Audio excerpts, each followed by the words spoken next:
Aujourd'hui, on reçoit Aude Lombard pour son livre qui s'appelle Juliette, qui est paru aux éditions Olivetan. Bonjour. Bonjour Christelle. Alors, on est content de vous recevoir parce qu'on parle avec ce livre du deuil périnatal.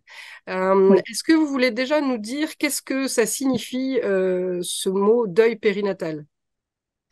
Donc le deuil périnatal correspond à la perte d'un enfant pendant la grossesse, ce qui a été notre cas avec mon mari Baptiste. Donc en 2017, nous avons perdu notre deuxième enfant, Juliette, qui a été diagnostiquée avec une trisomie 13 à 20 semaines euh, et qui est décédée au huitième mois de grossesse.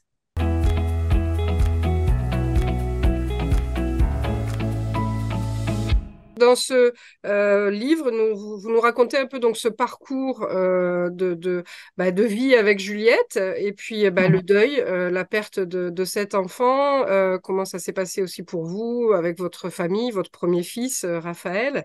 Euh, Comment s'est passé d'abord peut-être l'annonce du diagnostic? Comment ça se passe quand on reçoit cette nouvelle? Bah, c'est d'abord un état de choc parce qu'on s'attend vraiment pas à entendre ce type de nouvelles. Euh, L'échographie des 20 semaines, c'est vraiment une échographie qu'on attend avec impatience puisque c'est aussi celle où on va savoir quel est le sexe de l'enfant.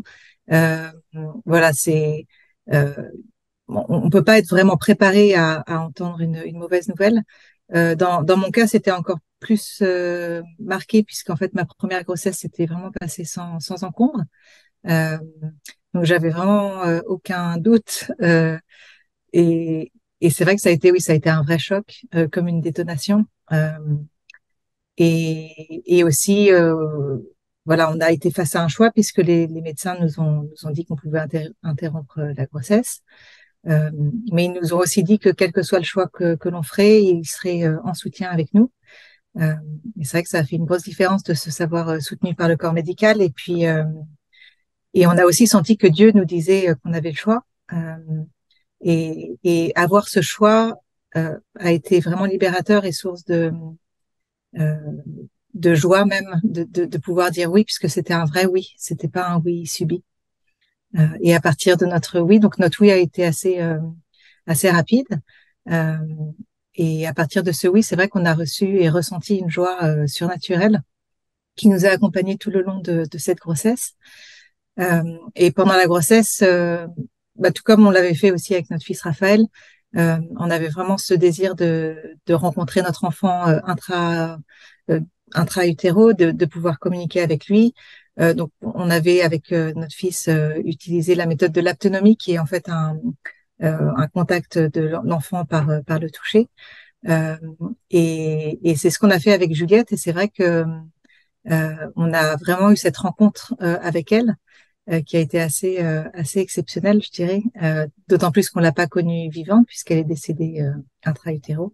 Mais c'est vrai qu'on est ressorti de cette tragédie en pouvant dire qu'on a rencontré notre fille et que oui qu'on l'a connue, qu'on peut la décrire de son caractère, ce qu'elle porte, euh, quelle était aussi sa mission sur Terre.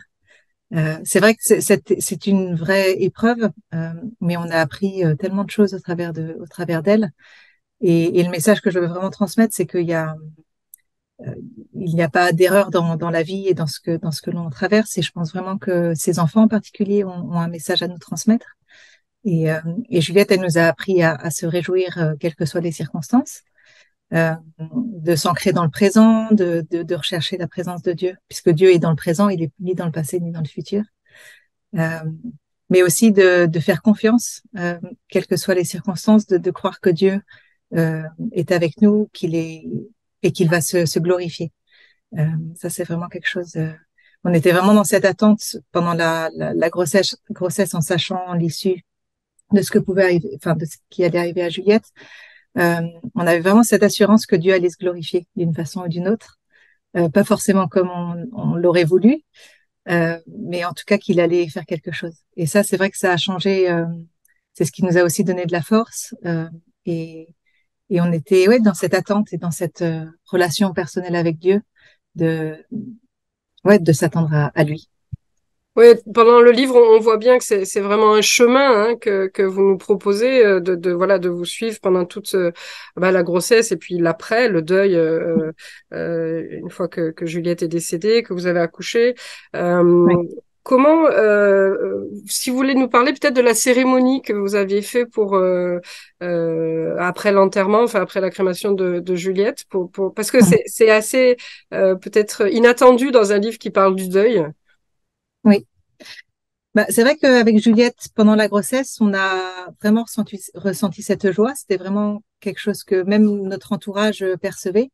Euh, Certains étaient même déstabilisés, notamment les médecins, qui du coup nous ont accompagnés tout au long de la grossesse et qui du coup mettaient beaucoup l'emphase sur le fait que c'était grave, parce qu'ils voyaient un peu un décalage dans le fait qu'on, voilà, quand on faisait une échographie, on était joyeux de la voir, de voir son visage au 6e mois. Enfin, et je pense que ça les a déstabilisés quelque part de percevoir cette joie et ils étaient probablement inquiets pour nous en se demandant si on était dans le déni ou si on se voilait la face sur la réalité, mais pas du tout. On était vraiment conscients de ce qui allait arriver. Mais c'est vrai que c'était ce qu'elle portait, Juliette. Et du coup, la cérémonie a été à son image. C'était voilà, de vouloir célébrer la vie, cette vie qui a été bien là, bien réelle. Je pense que c'est d'autant plus important de souligner la vie quand c'est un deuil périnatal, quand c'est une courte vie, parce que personne ne peut vraiment en faire témoignage. On fait le deuil d'un futur, en fait. Mm. C'est là où c'est compliqué aussi. Euh, et du coup, voilà, faire une cérémonie qui marque sa présence, qui marque la réalité de qui elle a été. Euh, et c'était très important. Et puis, il y avait aussi cette dimension avec Juliette, on a vraiment ressenti combien l'éternité et le ciel étaient réels. Euh, et c'était aussi dans cette perspective d'inviter aussi et de questionner et voilà, peut-être de challenger un peu les personnes sur le fait qu'on, qu'on est invité à vivre notre vie sur Terre avec cette perspective d'éternité, euh, et que, voilà, que Dieu nous invite aussi à rechercher cette réalité-là dans notre vie. Dans le livre, vous parlez aussi de passer du pourquoi au comment. Est-ce que Oui. vous pouvez nous en dire plus? C'est quoi ce pourquoi et c'est quoi ce comment? Bah, je pense que quand on vit une tragédie, c'est vrai que ce livre rejoint en fait toute personne qui traverse des souffrances, parce que je pense que la, la réaction naturelle face à une épreuve est de dire pourquoi. Donc après, ce pourquoi peut se décliner sous plein de formes différentes. Mais je pense que le pourquoi est prépondérant et puis voilà ce sentiment d'injustice, de vouloir euh, quelque part prendre le contrôle ou faire différemment ou et si de nos vies. Euh, et c'est vrai que c'est des questions sans fond dans lesquelles on peut se perdre aussi. Enfin, oui, on peut tomber en dépression concrètement, je pense, quand à force de vouloir répondre à ces questions qui n'ont pas forcément de réponse. Euh, et c'est vrai que dans mon cœur, j'ai vraiment senti que Dieu me disait les pourquoi ont leur place et ça fait partie du processus de deuil. Mais il y a eu aussi un moment une invitation de Dieu à passer de ce pourquoi au comment et comment on fait maintenant avec ce qui vient de se passer. Quelle est la réponse que je donne à cela euh, et de finalement réaliser en fait que les choses qui nous arrivent, on n'a pas forcément toujours le choix, mais finalement on peut aussi avoir le choix de la réponse. Euh, et je pense que passer du comment euh, après avoir traversé les pourquoi, euh, ça permet d'être plus proactif aussi, je pense, dans son processus de deuil euh, et de pas rester bloqué dans cette souffrance. Le livre nous montre vraiment que vous avez choisi de cultiver aussi la joie, le bonheur, de chercher voilà, dans quel aspect de votre vie vous pouviez aussi voilà, être heureuse. Euh, je pense que ça parle aussi peut-être pas mal aux personnes qui n'ont pas forcément vécu de deuil périnatal. Est-ce que c'était aussi le but du livre? Oui, tout à fait.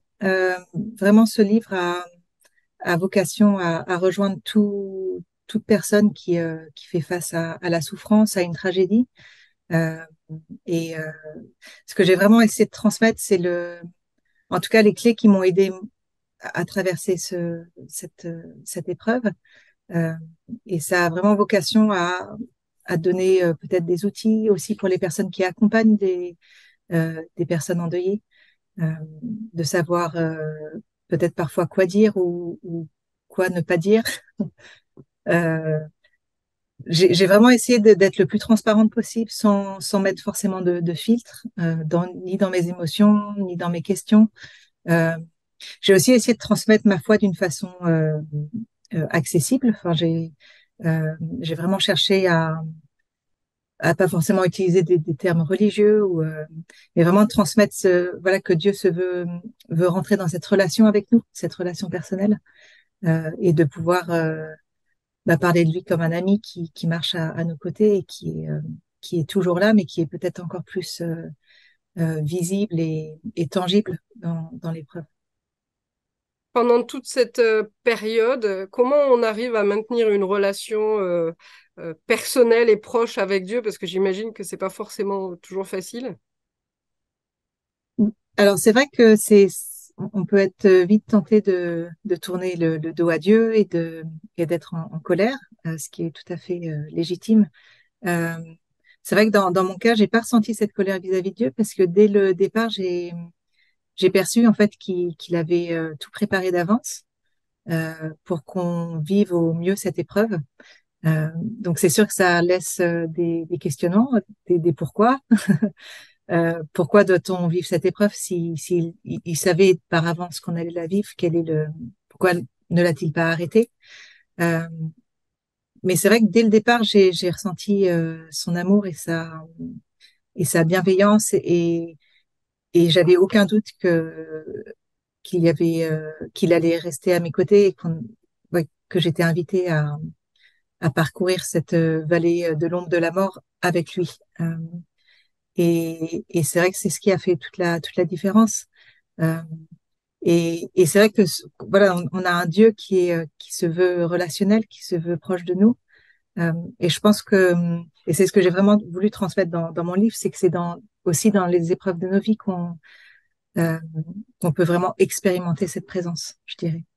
Dans le sens où quand on est dans la joie, la joie déjà nous comble, alors que dans l'épreuve, on vit cette aridité où Dieu peut se faire présence.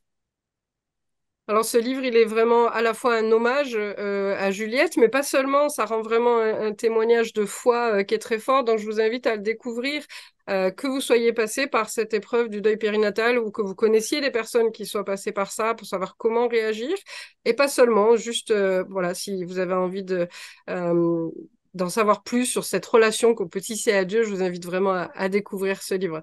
Merci beaucoup. Merci Christelle.